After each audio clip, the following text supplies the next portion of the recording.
Okay, welcome to a new week here on the Morning Pitt, youtube.com/Panther-Lair.com. I'm Chris Peak from Panther-Lair.com. You see the website below, Panther-Lair.com, Pittsburgh.rivals.com. The most comprehensive source of Pitt sports news on the internet, football, basketball, and recruiting. You find it all at Panther-Lair.com, and of course, message boards to interact with hundreds and thousands of other Pitt fans all day, every day on Panther-Lair.com. Panther-Lair.com is the website, and all weekend long Pitt fans were talking about everything going on in the world of Pitt sports. And so that's what we do here on the Morning Pitt, Monday through Friday at youtube.com/Panther-Lair.com. Talk a little Pitt sports to get your day started. You get your morning shower, you get your morning shave, and you get your morning Pitt. So make sure you like this video and subscribe to the YouTube channel, youtube.com/Panther-Lair.com. That way you'll never miss anything we do at our YouTube channel, right? I mean, if we put out new Morning Pitt videos, we go live for our weekly live show on Wednesday nights, every Wednesday night at 8:30 p.m., with Jim Hammett joining us and having conversations about Pitt. It's all right here, youtube.com/Panther-Lair.com. You want to make sure you don't miss any of it, so click the subscribe button. It's right down there. I put one right on the screen for you. You can click it nice and easy. The like button's a little bit further down. That's YouTube's button. You can click that thing and take care of that. So we'd appreciate it. Like the video and subscribe to the YouTube channel. Starting a new week here. Thinking about basketball a lot lately. Basketball transfers and basketball recruiting. We're thinking about football recruiting, of course, a lot as well. And that's going to really heat up here in the next week. Not this weekend. This weekend's Memorial Day weekend. But the following weekend, Pitt will have its first run of official visits in June. And so that, if you've been around for a little while, you know that June is when things really do heat up. And so we're obviously going to be turning our attention there shortly. But in the next few days, basketball recruiting is going to have some action as well. And transfers in particular, of course, is what we're talking about this time of year. They're in a dead period right now. College basketball is. Jeff Capel and his staff. Nothing they can do as far as in-person communication and contact with recruits or transfers. Transfers is really what the focus is at this particular point in the calendar. They can't have any in-person contact. Phone calls and DMs and text messages are okay, but you can't actually visit in person. Jeff Capel can't go into anyone's house, and the Pitt coaches can't have anyone visit. So any transfers thereafter, or any recruits, if they decide to go after some high school recruits, which I don't think they're going to do, but anybody that they might try to be recruiting, if they want to get them on campus for a visit, it's got to wait. It's got to wait until, I think, the 26th is the last day, the dead period. So you're looking at next Friday, next Saturday, when recruits or transfers can start visiting again. Of course, Capel has 2 spots left in the scholarships. Heading into this season, you can have 13. They've got 11. Already getting a couple of transfers in addition to 3 freshmen and then the returning players. Six returners from last season. And I was thinking about it, and I wrote about this last week at the end of the week in the 3-2-1 column, and I was thinking about it still kind of over the weekend of what to make of this transfer season and Pitt's efforts and Jeff Capel's efforts in the transfer portal so far this offseason. And it's not done, of course. Like I say, they've got 2 scholarship spots to give. We haven't seen the full extent of their efforts in the transfer portal yet. We haven't seen the fruits of their efforts in the transfer portal yet. We've seen them land 2 transfers, Ishmael Leggett from Rhode Island and Zach Austin from High Point. We've also seen them miss on a number of high-profile targets, Noah Thomason, Joe Girard, Andrew Taylor, among them, in addition to a few other guys that they've been linked to that maybe weren't as much of top priorities as those guys were. Thomason in particular being a guy who took a visit and then ultimately committed to Georgia. So we've seen that activity. Now, it's been a while since anything has happened really good for Pitt. They haven't gotten a commitment since Leggett, I guess, and that was in mid-April. So it's been more than a month since Pitt has gotten anyone out of the transfer portal. And in the meantime, a number of their targets have gone elsewhere. And so I was thinking, and I wrote about this on Friday, and I was thinking about it, continued to think about it over the weekend as far as how we kind of grade the job that Capel did with transfers this offseason. And as I say, for right now, it's an incomplete grade, and we'll give it a final, not even a final grade. We'll give it a grade after they've filled all the spots and they've gotten those other 2 transfers. And then we'll give it a really final grade next year at this time when we see how it goes. And that actually kind of segues into my first point as we think about the work Pitt has done in the transfer portal so far this offseason.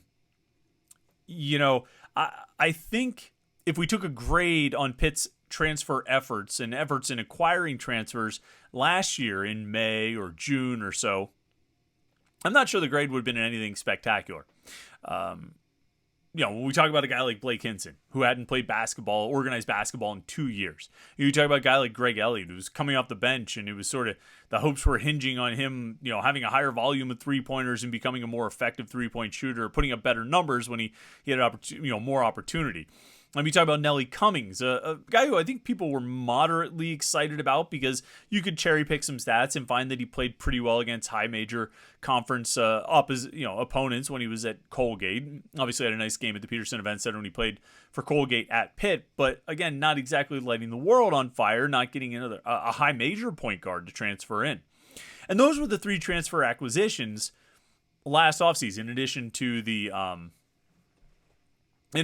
3 freshmen that they brought in.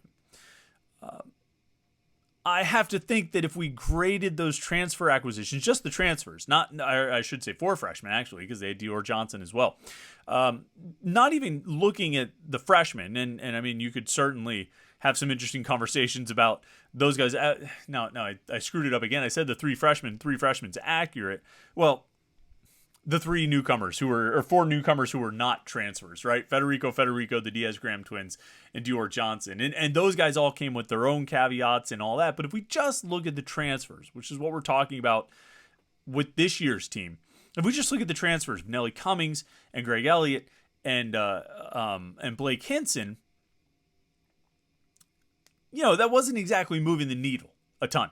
You had 3 guys who you could convince yourself they had potential. You had 3 guys you could convince yourself they would have roles on this team and could be successful on this team. But none of them were on the caliber of Noah Thomas, or Joe Girard or Andrew Taylor or some of these other guys that Pitt has been linked to in this year's cycle. They were far more down the list, or would have appeared to be farther down the list. And if they were ranked, if some of these, a transfer ranking, which I feel like is a bit of an exercise of futility, but that's another conversation altogether. If they were ranked, I don't think Nelly Cummings, Greg Elliott, and Blake Hinson would rank all that high on the rankings of transfer portal or guys in the transfer portal. And so it's interesting, I think it's an important sort of context to have and to think about before we even discuss the acquisitions they made this year. I think it's interesting that a year ago at this time, and into the summer, I don't think we would have graded these 3 transfer acquisitions all that high. Again, we could find the upside in each of these guys, but there was a whole lot of just sort of counting on potential and banking on potential as opposed to, we've seen what this guy can do. This is who he is. He's done it consistently throughout his career, and this is what he can do at Pitt. There wasn't that. Certainly not at the high major level, because even Nelly Cummings was successful and effective, but not at the high major level. And so when we talk about grading the efforts in the transfer portal this year, it's incomplete. And we realize that for a couple of reasons. 1, because they still have 2 more spots to fill. And 2, and more importantly, we'll really know how well the transfers fit a year from now when we see the success that Pitt does or doesn't have with those transfers and on account of those transfers and through those transfers. Because the transfers obviously had a lot to do with last season's success. And I think, if last summer we would have said it was a C at best grading the transfer acquisitions, I would say that right now we would say, I would imagine we would say that Hinson, Cummings, and Sabandi were pretty darn close to an A, and maybe an A- at worst. I don't even think I would go as low as a B+ when grading those acquisitions. And so it's interesting to look at it like that, because you end up looking past, or you end up I end up forcing myself to look past what Cummings and Elliott and Hinson did prior to getting to Pitt and look more at how they fit in with the team and how the coaches were able to find the right guys. Not necessarily, or I shouldn't even say not necessarily, but not just the best guys, and I guess not necessarily the best guys. There were better options available in the transfer portal. They weren't the best players available in the transfer portal market, but they were the right players for what Pitt needed and the right players to fit in with Pitt. And is some of that luck? Did they get lucky that Elliott and Hinson and Cummings were the exact right kind of players they needed and the right kind of people they needed, the right kind of teammates they needed? Yeah, they probably got a little bit lucky. I remember asking Jeff Capel at one point this year, he was prone to pontificating sometimes when we'd have these midweek media sessions with him. And he was I don't know, I felt like he was more open to sort of I don't know. I don't want to say ranting or going off on a tangent or something like that, but talking at length. Let's say that. He was more prone to talk at length this year, I felt, than in previous years. And in some of the conversations we had, he talked about how this team came together and the kind of players they found to add to this team and sort of some of those traits. And I said, I forget if I asked, was that something different you looked for this year? Did you have a different approach or a different perspective, or does this give you a different perspective as you go forward? And he said, no. I mean, we always wanted high quality, high character guys. That was not necessarily anything new. Always wanted guys who would fit into the locker room. And I wondered about that. Of course, coaches are always going to want the guys who are good culture guys. They're always going to want the players who fit well in the locker room. But I wondered at the time, and I still wonder now, if Capel and company prioritized that even more after seeing the impact it had last year. That if they put extra effort into making sure they got the right kinds of people last year, and then seeing the effect that it had, not just on the culture in the locker room, but by extension, what happened on the court and the success they had, I wondered if it changed his approach for this year. And maybe change is too strong of a word, but if it impacted or affected his approach for this year. And like I say, I don't think he would say there was any real change, but I do think it's important to think about as we look at what they've done, who they've gotten, and what they're hoping to accomplish. And so when we look at this year, when we look at Leggett and Austin, and I feel like, I don't want to say there's disappointment, but I do think a fair number of Pitt fans, not unreasonably so, a fair number of Pitt fans have a feeling of, I thought they would be able to do a little bit better, get some, one or two high-profile guys out of the portal because of the success they had last year. And not just the success, but the success that was sort of, driven by transfers. This should look like an attractive place for transfers to play. And I understand that way of thinking. And there was part of me, too, that was, I don't know if I went into the offseason with the expectation that they would do better or get those high-profile guys. But I was curious to see what kind of impact last year's success and the roles that transfers played in that success. I wanted to see how that would affect what they were able to do this year. And by and large, it doesn't look like, I mean, I'm sure it made Pitt more attractive for Leggett and Austin. Maybe it played a big part in even getting Thomas in here for a visit. But ultimately, I mean, signing Ishmael Leggett and Zach Austin doesn't feel all that far apart from signing Nelly Cummings and Greg Elliott and Blake Hinson as we looked at them a year ago. If anything, it probably looks a little bit, maybe pound for pound, better. Hinson was a guy who hadn't played at all. Elliott was coming off the bench. I mean, Austin and Leggett were starters, and productive ones, effective ones as well. But when I look at those two, and I can understand why maybe there's a feeling of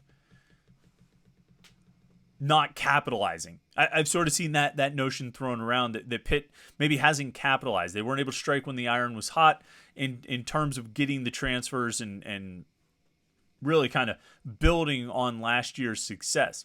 But excuse me, I think it's important to recognize that this year is very different from last year.